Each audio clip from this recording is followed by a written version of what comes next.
Well, hello there, and welcome back to another episode of Help My Business is Growing, a podcast where we explore how to grow and build a business that is healthy and sustainable. I'm your host, Kathy Svetina, a fractional CFO and a founder of Newcastle Finance, a company where we believe that everything that you do in your business is eventually going to end up in your finances, and to get to healthy finances is to have a healthy business. Well, the question is, how in the world do you get there? Well, this is where this podcast comes in to help. To build a successful business, you need to have the right people in the right roles at the right time. I know, easier said than done. That is why there is a powerful strategy known as workforce planning to help you out. It's a smart approach that helps businesses predict future workforce needs so that you can hire and retain the best talent. So what we're going to be talking about in this episode is, what is workforce planning exactly? How does it work? How do you do it? How do you bake it into your business? And how do you know that you're doing it right? You can find all the links and the detailed topics in this episode show notes. So these are the resources that you can really use to dive deeper into each section of the podcast and actually read through it and save it for future use if that helps you. So this is a resource for you to help you in your workforce planning. My guest today is Carol Fraser. She specializes in workforce planning and strategic HR leadership, offering cost-effective fractional HR executive services. With a track record spanning diverse industries, Carol helps organizations to anticipate talent needs, optimize workforce deployment, and drive sustainable growth so that they can thrive in today's competitive landscape. Join us.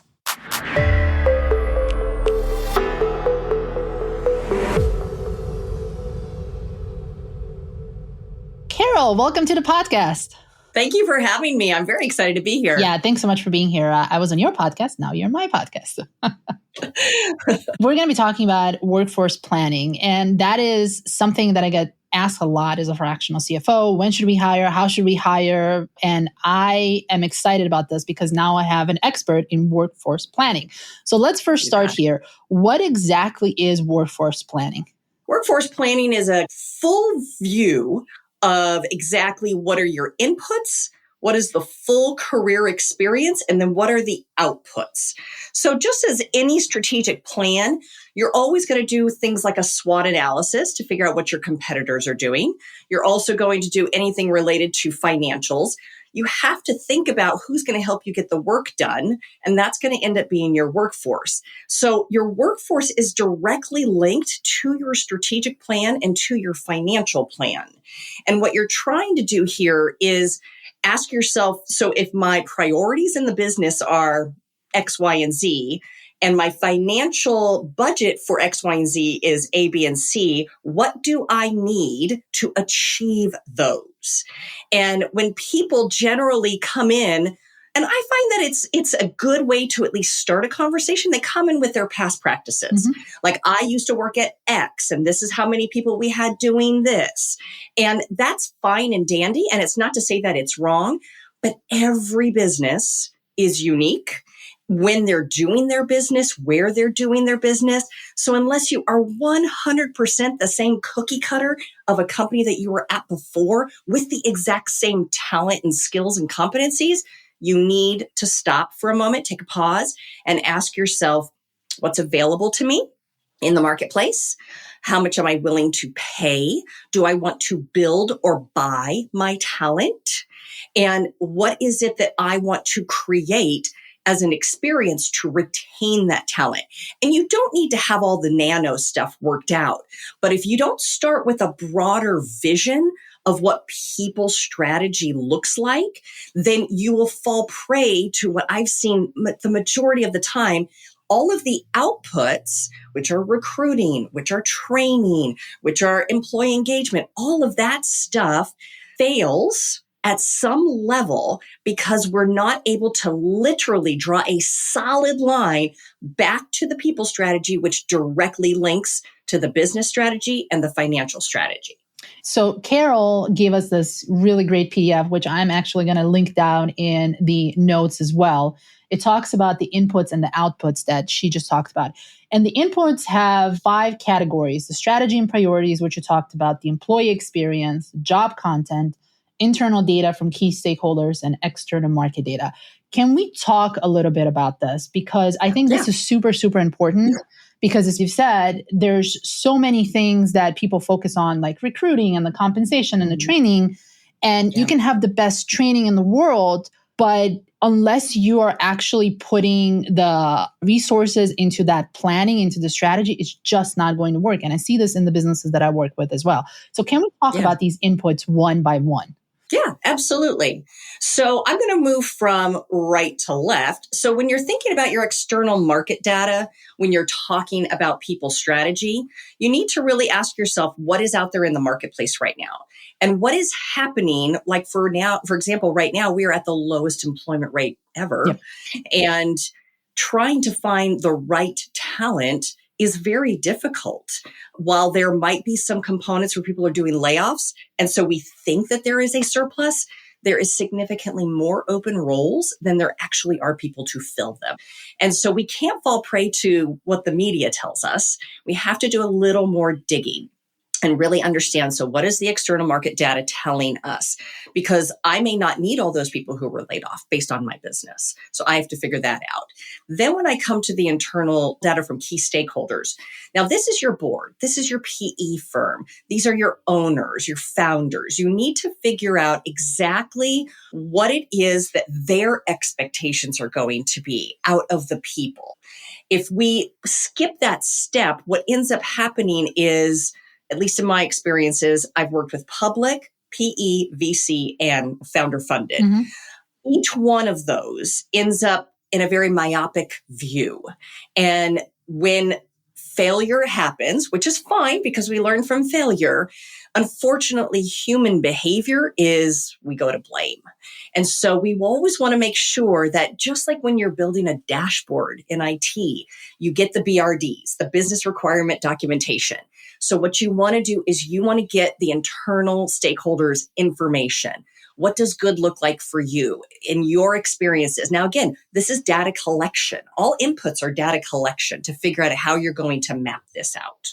Then you go to job content. Now, this comes to look, if I'm an engineering company, I need engineers, right? If I'm a sales company, I need salespeople. So when you're thinking of job content on an input level, you need to ask yourself, what are the big rocks that I need for my product or for my service? And you don't need to get down to levels just yet, but you do need to identify who needs to be there full time, who needs to be there part-time, who needs to be a consultant, what are these people going to do in my business at stage 1, 2, and 3? Because workforce planning is something you look at every year. And so then when you come over to the employee experience, you take that job content and you go, okay, so how many of these people are employees? What kind of experience are they going to have, or do I want to create? Many times people skip this step. They just skip it. They don't even take it into consideration, and they jump over to outputs, and they wonder why they have an attrition rate that doesn't bode well for them and they can't reach their goals. Because every time you lose somebody, you lose all that IP, all that investment of your time, energy, effort, knowledge. So we ask people in workforce planning, you don't, again, need to know all the details, but what is it that you would like people to feel? How do you want people to talk? Where do you want people to live? Is it a remote environment? Do you want to do teams? Do you want to do agile? There's all of these things that play into an employee experience.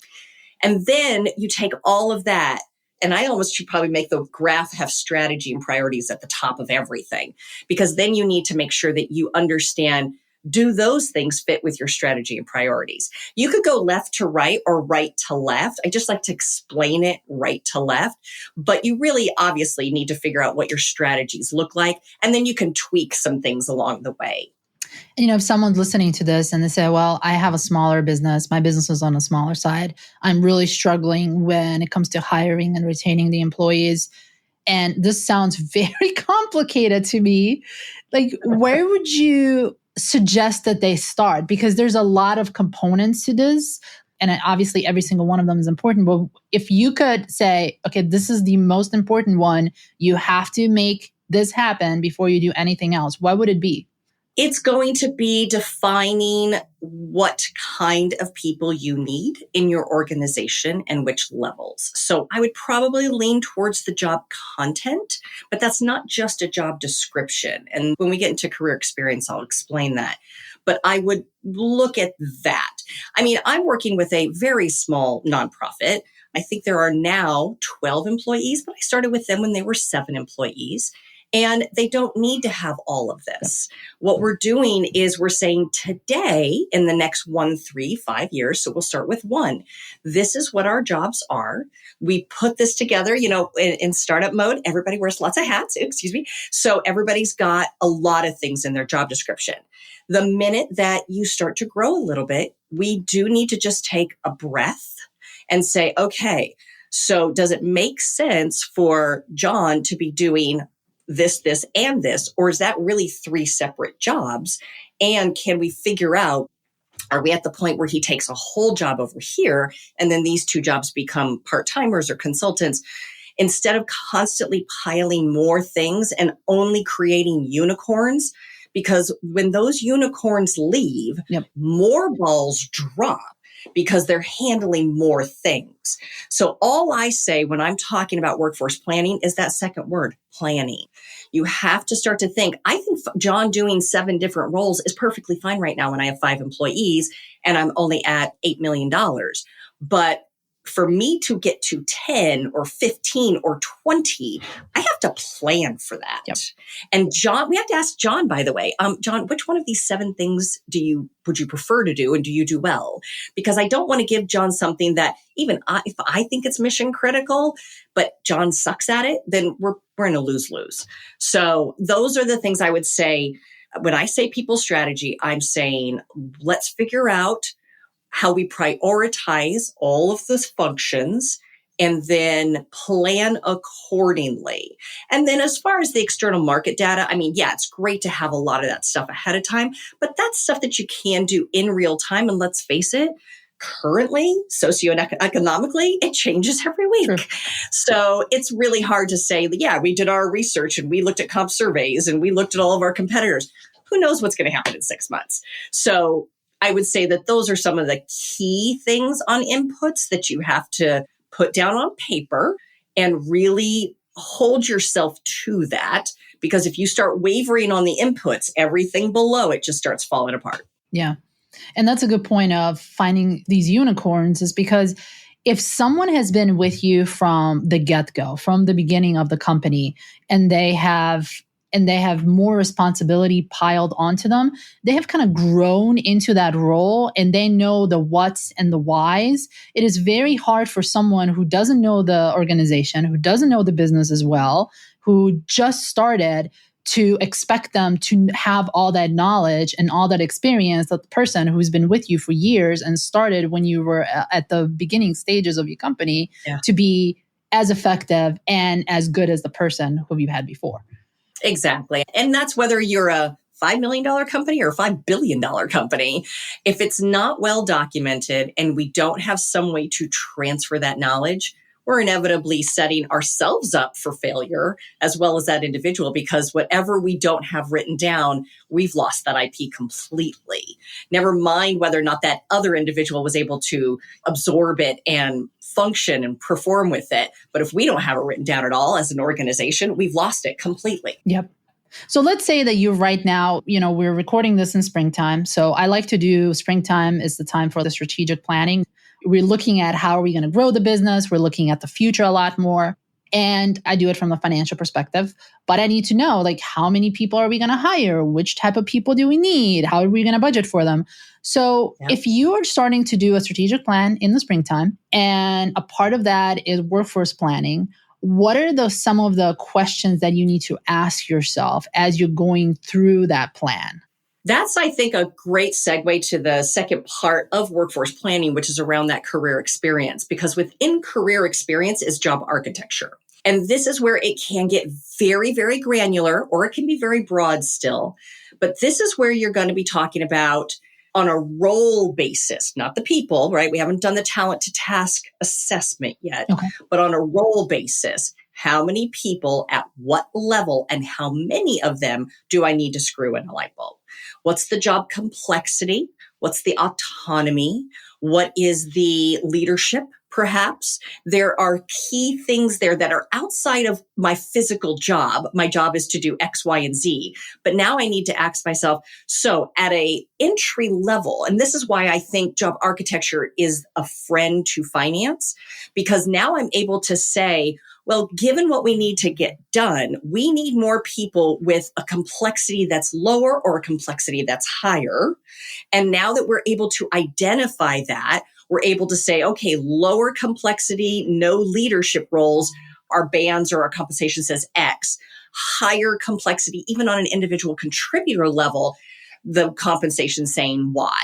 So it's a lot easier in job architecture when you map out by department and by function what the entry all the way up to maybe the executive level looks like in each one of those departments. No, you do not need an incumbent in every single one of them. But what you're doing, it's a lot easier to then do that talent to task assessment to say, well, I've got John here and he has capacity and I know he can do more. So going forward in my projections, we're going to be looking to promote him in 6 months and I'm going to bring somebody in lower.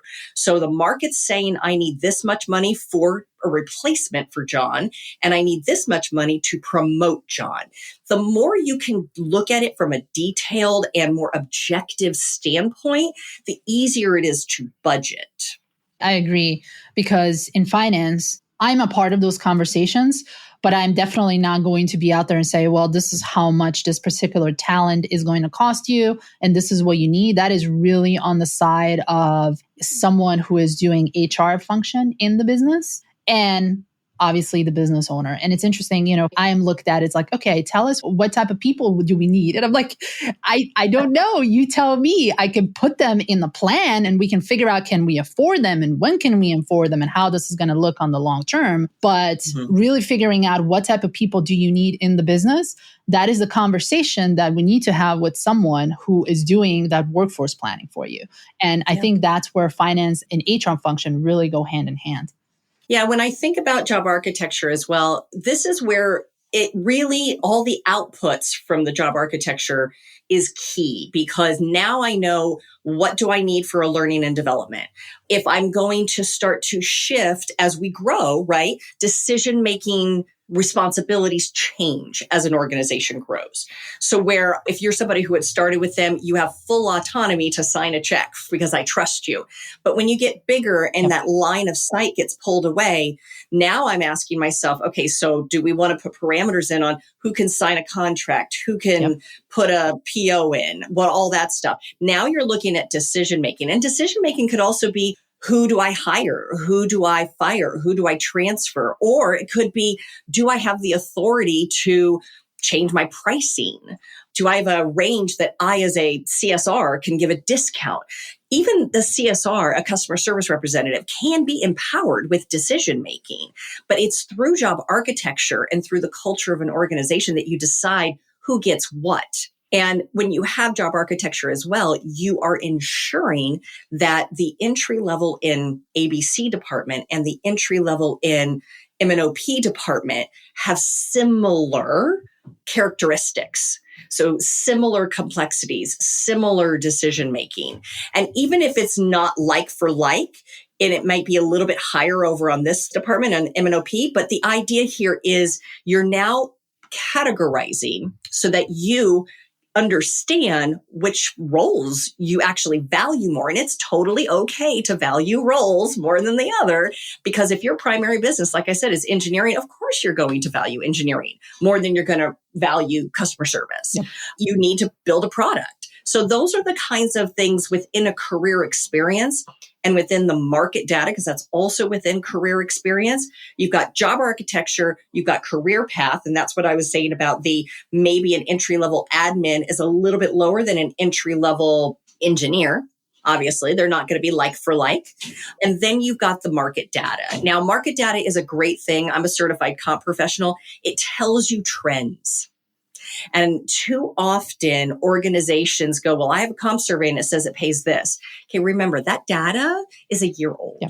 We have to remember that the data is a year old. It's directional. And some jobs don't move. And that's why you look at it year after year. Because if I can look back at 3 years of data and see, okay, it's only moved like 3% a year for that particular job family, I'm not going to have to adjust very much. But if all of a sudden AI, for example, becomes a hot commodity, and I had in my IT team or in my tech team, they were not valued as high. Now I need people who have this, and it's a premium.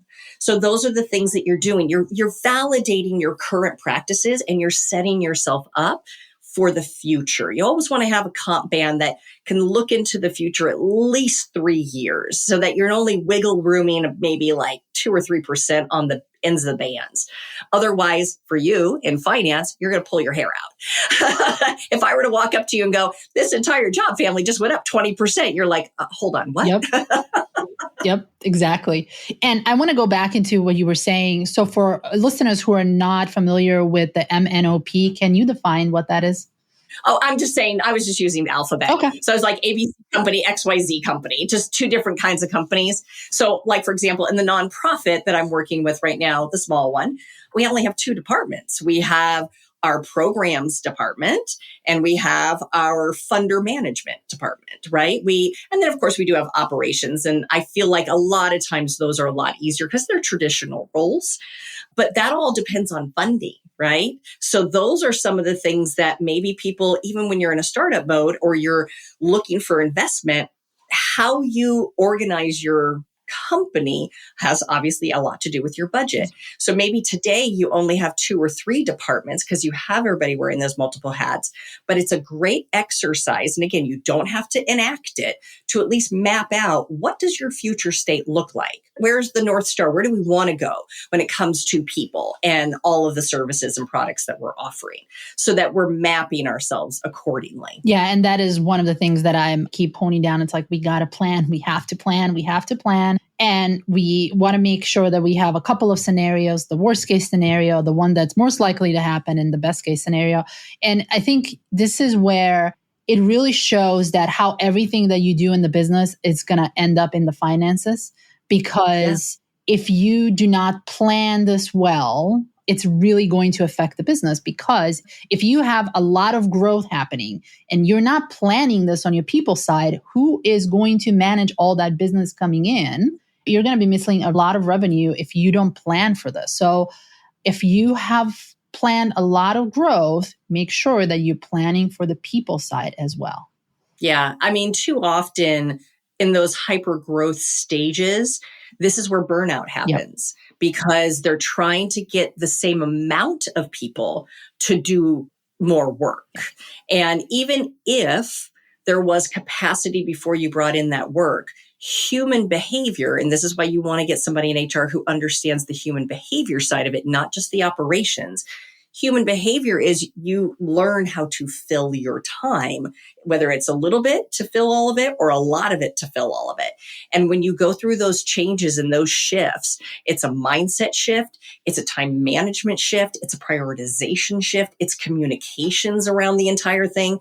I'm not to say that you have to constantly bring on more people.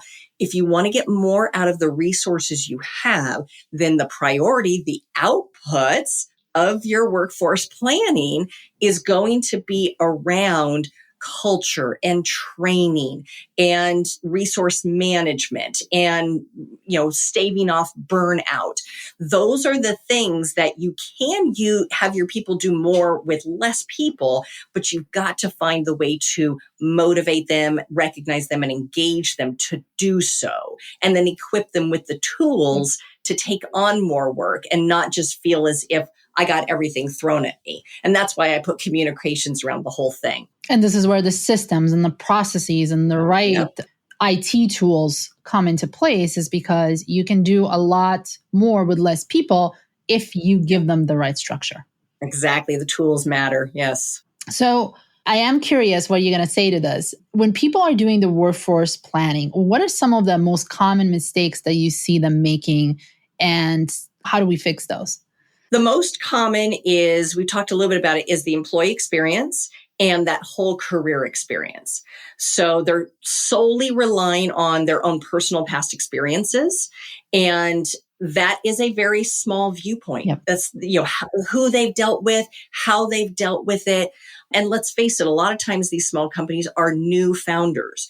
And even ones who are serial founders like myself, it's brand new because the difference of business and timing and the people who are working with me now, everything is a different ingredient. So they forget the employee experience. They rely on their history to make decisions. And I'm not saying that's bad, but just have somebody stress test it.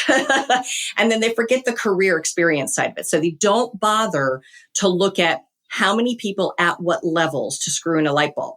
They may say, I know I want a VP, a manager, and 3 individual contributors. Okay, so now let's ask ourselves what level or, what is the job complexity? So how much autonomy are you going to actually give that VP? And then let's ask ourselves, so are our individual contributors decision makers? What does that look like? Or how are we equipping them to do that? It's really easy and it doesn't take a long time. I like to workshop it in a day. I don't think it's a really long thing to do. It's really asking the right questions and asking it in the right order, and then opening up for dialogue so that everybody can learn along the way. Workforce planning needs to be owned by everyone in the organization who's a decision maker. If they don't take ownership for their department and understand how they all fit into the organization's success, everything that comes out of career experience is what everybody right now is talking about, which is what's the quiet quitting or what's the quiet firing or all of that stuff. It's because that career experience was completely missed.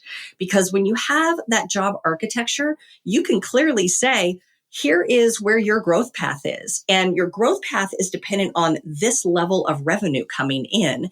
So if I show you now, and everybody's transparent with their revenue numbers to the entire company, well, we made our goal this month. We didn't make our goal this month. You're more easily able to connect.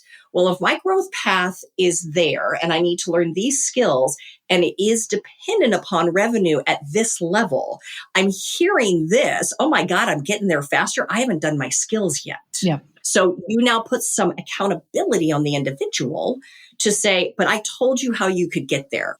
I'm telling you every month that we're getting there. And I'm reminding you, if you want to go that career path, you need to learn some additional skills. All of this really helps to show people how they fit into the success of an organization. Now, some people call that culture, but I am a systems person. And I know as a CFO, you're probably like, yes, all of these to me are systems. Being able to have something that's codified is a way to to empower your employees and to empower your leaders to manage those employees.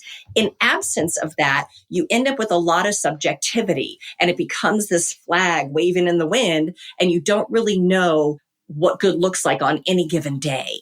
And all of that does definitely lead to a strong culture within an organization.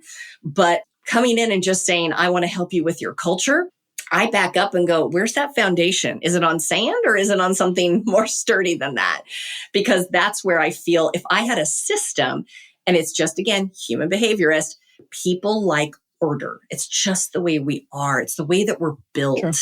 And if you can give people order, their stress levels come down. Their potential for burnout comes down. And all of it's pretty easy to put together. And you just got to keep it as a living document because people don't stop moving and growing. So every year you look at your workforce planning. One of the outputs of workforce planning is succession planning. And the best way you can do succession planning is you need job architecture. How are you going to say that somebody's ready for the next level in 6 months, a year, 2 years, if you don't know what that next level truly encompasses? It's not what the incumbent is. It's what does the business need at that next level? And if someone is listening to this and say, this sounds very complicated to me, and I am a small business, and I don't know what the next day is going to look like, really, so planning is really difficult for me, what would be your response to this? I would say let's find out what future looks like for you. And I totally get, as a 4-time founder, I get every day looks different. Yep. Something is in your head, though. You have a vision. You started your business with a vision. What is the vision that you ultimately would like to see your business get to? I am here to help you visualize what that looks like from a asset perspective. Your employees are your assets. What is it that you would like to see your business become? I'm not saying you need it today. And this is something that can be very iterative, but you do have a vision. You didn't start your business going, I'm just me and it's just going to be me forever. Exactly. And if you did and you're a solopreneur, God bless you. But if you're somebody who is a small business who needs other people to deliver results for your company, a little bit of workforce planning goes a long way. Yeah, that's really good. And you've talked about the employee experience. Can we talk a little bit about that? What does that entail? Is that performance reviews? Is that culture? All of the above? What is in the employee experience? Yeah, it's all of the above. Like I mentioned, if you have a clear understanding of what your role is besides your day-to-day jobs, we always call them either soft skills or competencies or anything that is not like I take my screwdriver and I turn a screw. Those other things, those attributes to your role, if you think about a RACI, responsible, accountable, consulted, informed, what am I accountable for? What am I responsible for? When you think about those types of things, and that's all within the career experience, all of that lends to your employee experience. So since the input was employee experience, you need to define, I want everybody to be a free spirit, or I want everybody to know exactly what order looks like. That's the employee experience you're trying to create. Your job architecture will mirror your input, the employee experience, and thereby your outputs will then also mirror that. So if you're a laissez-faire kind of an organization and you're saying we leave our managers to do whatever they want, then the autonomy component of your job architecture is high.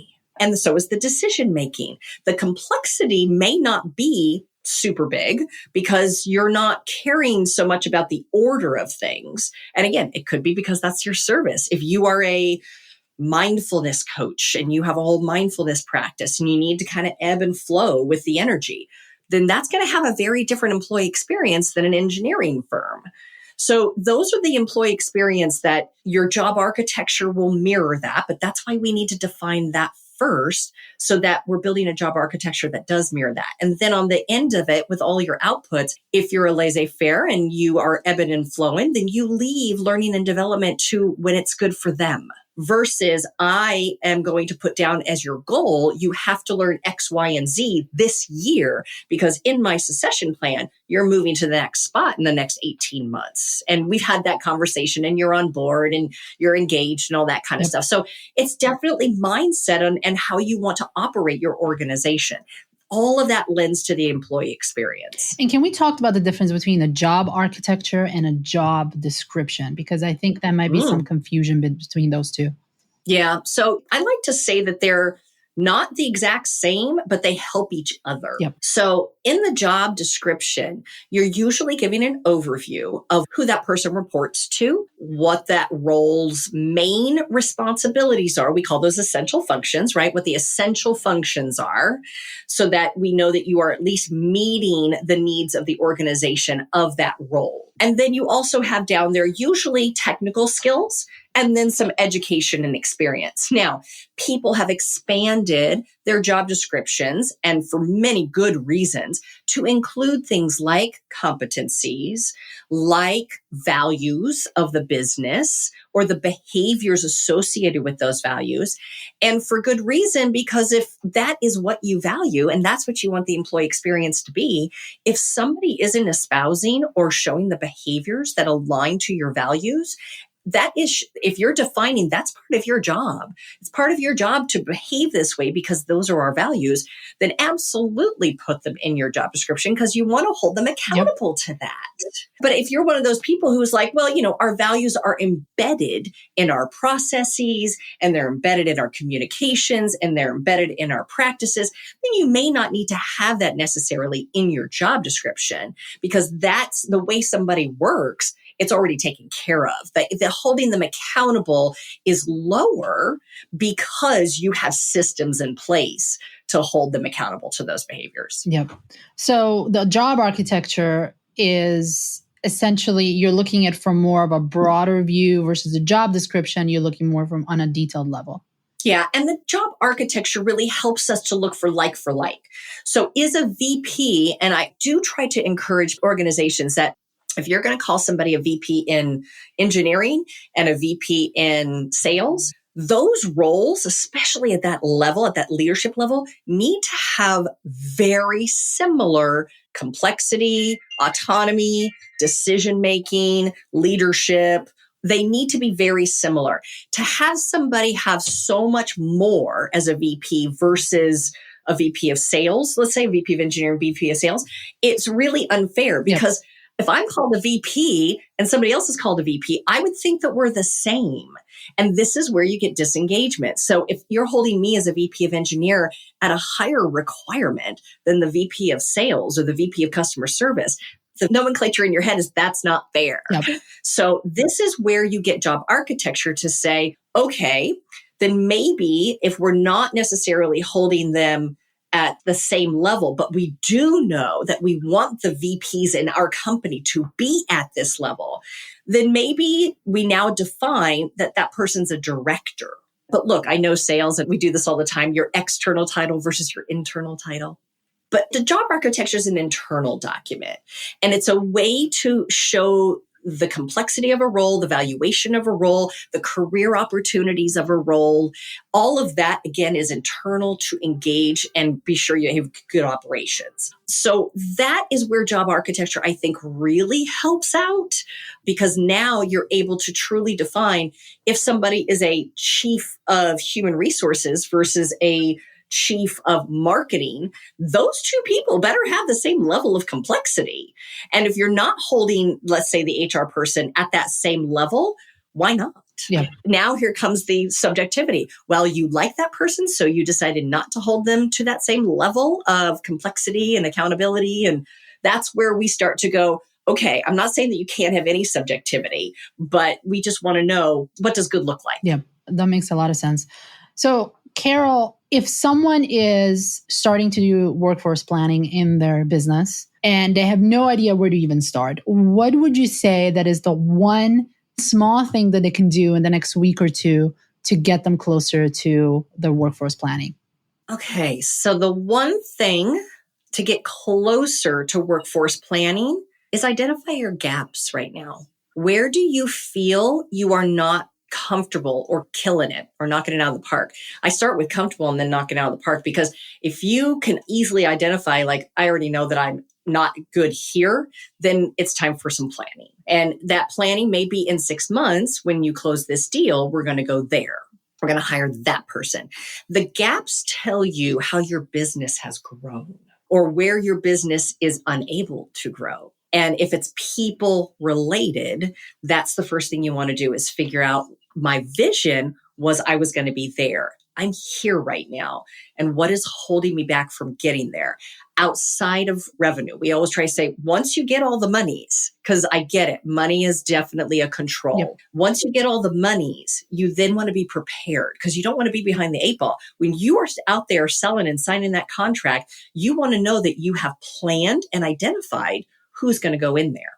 Because now you've got the money in and you want to hit the ground running, because every minute that you're not meeting the customer's expectations is a loss for you, period. Yep.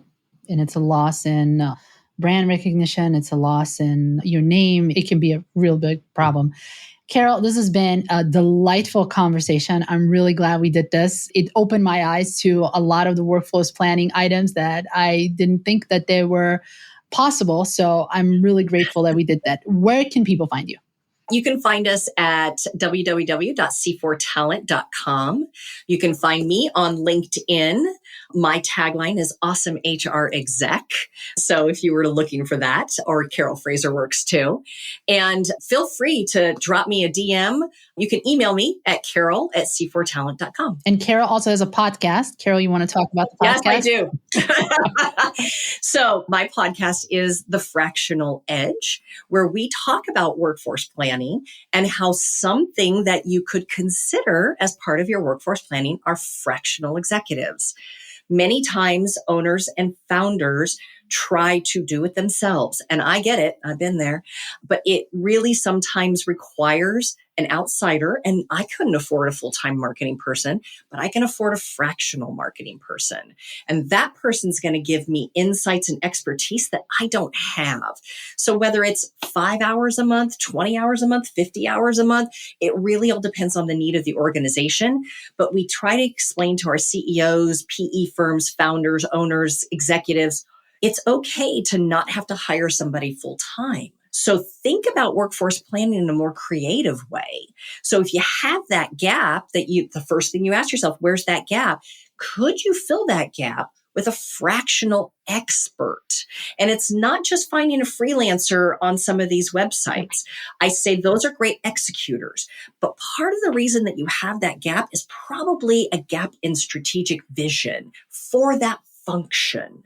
And that's where I think that you could listen to our podcast, find the right person. I like to think of it as if you wanted to know what somebody would look like in an interview, go listen to my podcast. Because I asked them as an HR person a lot of questions that you probably would have asked them as an owner. So you could always go and listen to what my podcast is saying. And you're like, I think I like that guy. And you could reach out to me about that guy too. That's awesome, Carol. Yeah, I highly recommend you go listen to her podcast. It's really, there's a wealth of knowledge on there. Carol, thank you so much for being a guest on the show. Absolutely. I'd really appreciate being here.